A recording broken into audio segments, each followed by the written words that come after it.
श्री लक्ष्मी नमस्तुभ्यम। नमस्कार भक्तों, जय श्री राम, जय माँ लक्ष्मी। स्वागत है आप सभी का अपने यूट्यूब चैनल में।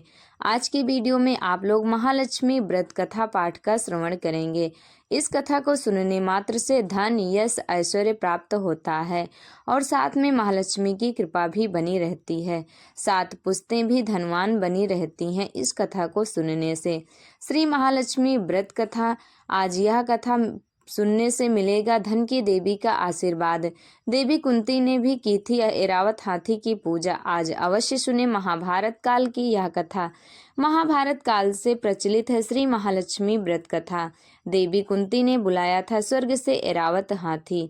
तो बिना देरी किए हुए कथा की ओर बढ़ते हैं। आप लोगों से निवेदन है कि इस कथा को ध्यान पूर्वक और श्रद्धा पूर्वक सुने।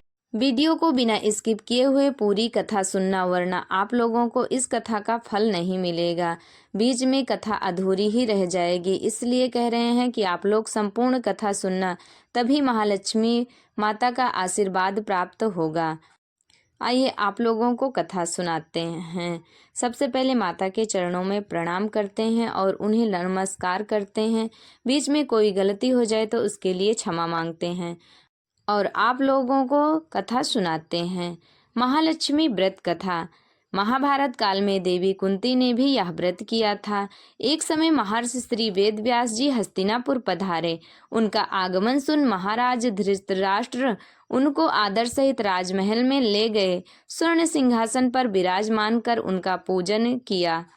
श्री व्यास जी से माता कुंती तथा गांधारी ने हाथ जोड़ कर प्रश्न किया, हे महामुने, आप त्रिकालदर्शी हैं, अतः आपसे हमारी प्रार्थना है कि आप हमको कोई ऐसा सरल व्रत तथा पूजन बताएं जिससे हमारा राज्य, लक्ष्मी, सुख, संपत्ति, पुत्र पौत्रादि व परिवार सुखी रहे।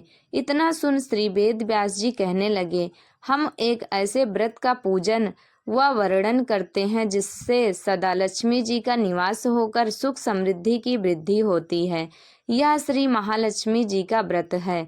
इसे गजलक्ष्मी व्रत भी कहा जाता है, जिसे प्रतिवर्ष कृष्ण अष्टमी को विधिवत किया जाता है। हे महामुने, इस व्रत की विधि हमें विस्तार पूर्वक बताने की कृपा करें। तब व्यास जी बोले, हे देवी, यह व्रत भाद्रपद शुक्ल अष्टमी से प्रारंभ किया जाता है। इस दिन गंगा स्नान करके 16 सूत के धागों का डोरा बनाएं, उसमें 16 गांठ लगाएं, हल्दी से पीला करें, प्रतिदिन 16 दूब व 16 गेहूं डोरे को चढ़ाएं। कृष्ण अष्टमी के दिन उपवास रखकर मिट्टी के हाथी पर श्री महालक्ष्मी जी की प्रतिमा स्थापित कर विधि पूर्वक पूजन करें।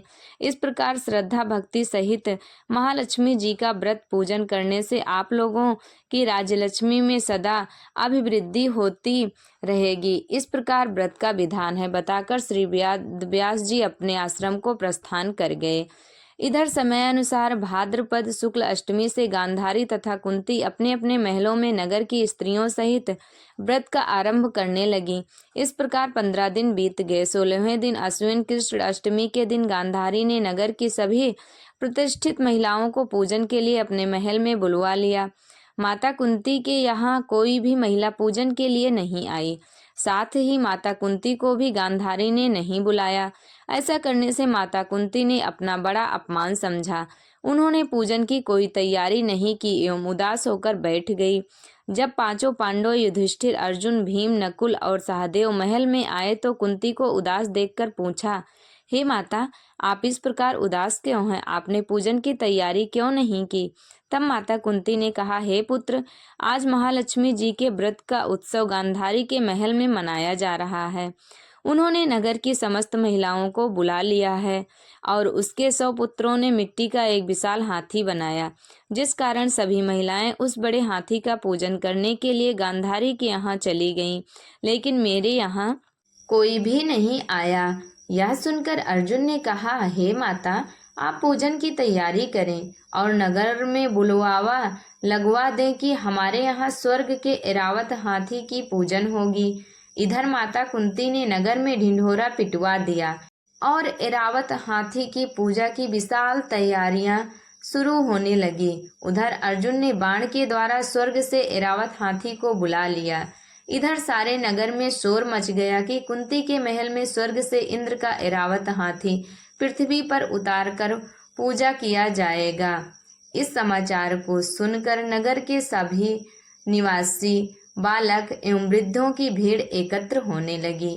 उधर गांधारी के महल में हलचल मच गई।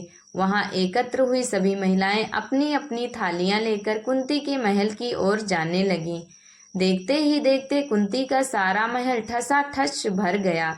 माता कुंती ने ऐरावत को खड़ा करने हेतु अनेक रंगों के चौक पुरवाकर नवीन रेशमी वस्त्र बिछुआ दिए।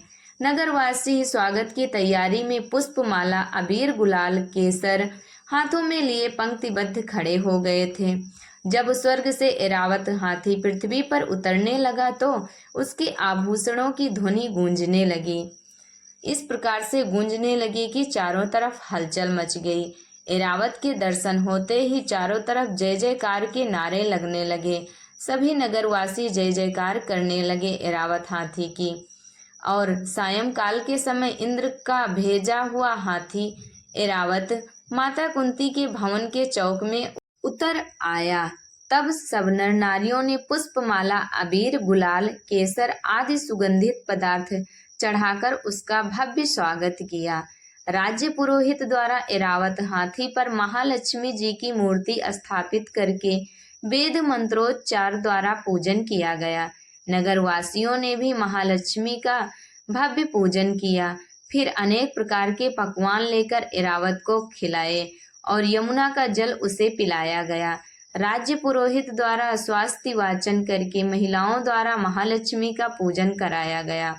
16 गांठों वाला डोरा लक्ष्मी जी को चढ़ाकर अपने अपने हाथों में बांध लिया। ब्राह्मणों को भोजन कराया गया। दक्षिणा के रूप में स्वर्ण आभूषण, वस्त्र आदि दिया गया।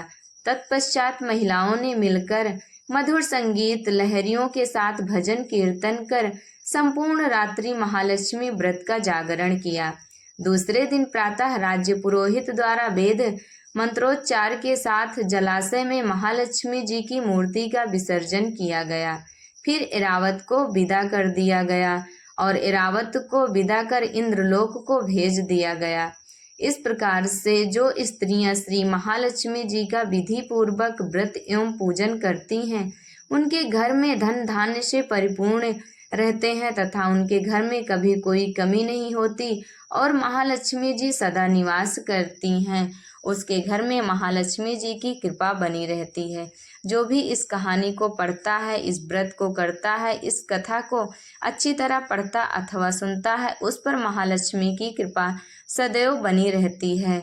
तो ऐसी है इस गजलक्ष्मी व्रत की महिमा और इस व्रत की कथा। तो इस प्रकार से महालक्ष्मी व्रत कथा संपूर्ण हुई।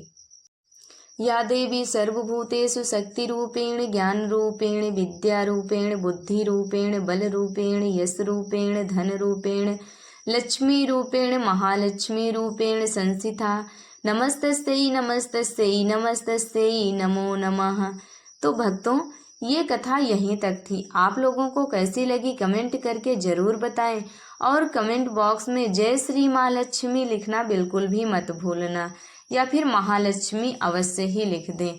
वीडियो अच्छी लगी होगी तो लाइक कर देना, चैनल पर नए हो तो सब्सक्राइब कर लेना, बेल आइकन को प्रेस कर देना ताकि हमारी वीडियो का हर नया नोटिफिकेशन सबसे पहले आप लोगों तक ही पहुँचे। हमारे साथ जुड़े रहने के लिए धन्यवाद। अगर आप लोग कोई और व्रत कथा सुनना चाहते हैं तो हमें कमेंट कर सकते हैं। भक्ति से संबंधित कोई भी जानकारी अगर आप लोगों को चाहिए तो आप लोग कमेंट करके बताएं, उस जानकारी को हम अवश्य ही आप लोगों तक लाएंगे। माता लक्ष्मी और महालक्ष्मी की कृपा सभी भक्तों पर बनी रहे, इसी मनोकामना के साथ ये वीडियो यहीं तक। अब हमारे साथ एक बार प्रेम से बोलिए, श्री लक्ष्मी नमस्तुभ्यम। जय माँ लक्ष्मी, जय हो महालक्ष्मी माता। श्री लक्ष्मी नमस्तुभ्यम नमस्तुभ्यम।